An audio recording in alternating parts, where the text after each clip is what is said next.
Fairies Palace.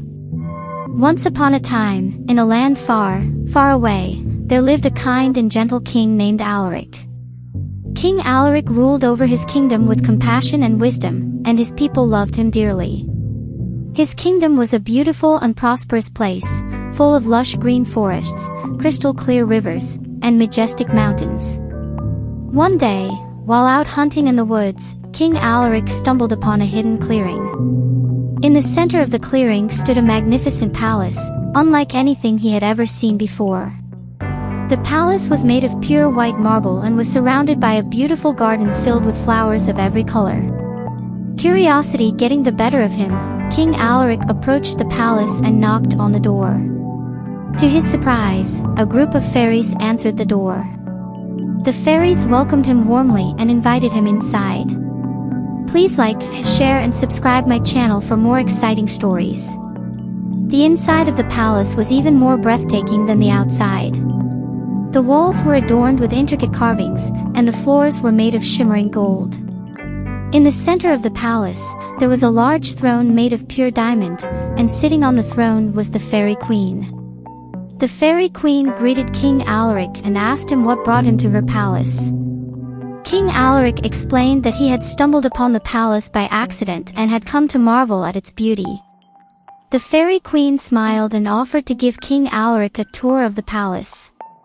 As they walked through the palace, King Alaric was amazed by the beauty and wonder that surrounded him. He saw rooms filled with gold and silver, gardens with exotic flowers, and fountains that sparkled like diamonds. However, as they were about to leave, the Fairy Queen cautioned King Alaric, "Remember, King Alaric, that everything in this palace comes with a price. Take care not to become too attached to the treasures here, for they may cost you more than you realize." Please like, share and subscribe my channel for more exciting stories. King Alaric thanked the Fairy Queen for her hospitality and left the palace, feeling grateful for the experience.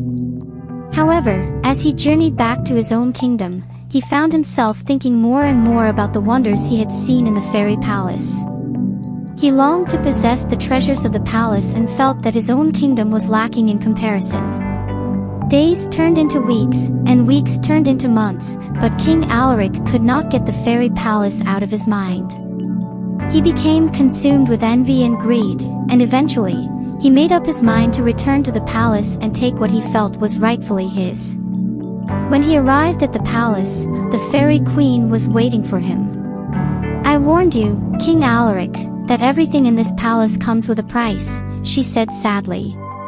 "You have come seeking treasures that do not belong to you, and for that, you must pay a heavy price. Please like, share and subscribe my channel for more exciting stories." With a flick of her wand, the Fairy Queen turned King Alaric into a statue made of stone. He stood frozen in the palace gardens, a warning to all who would covet the treasures of the Fairy Palace. And so, the people of King Alaric's kingdom learned a valuable lesson. They realized that true happiness and prosperity could not be found in material possessions, but rather in the love and respect they had for their king and for each other. They lived their lives with gratitude and contentment, knowing that the treasures they possessed were far greater than anything the Fairy Palace could offer. And King Alaric, now a permanent resident of the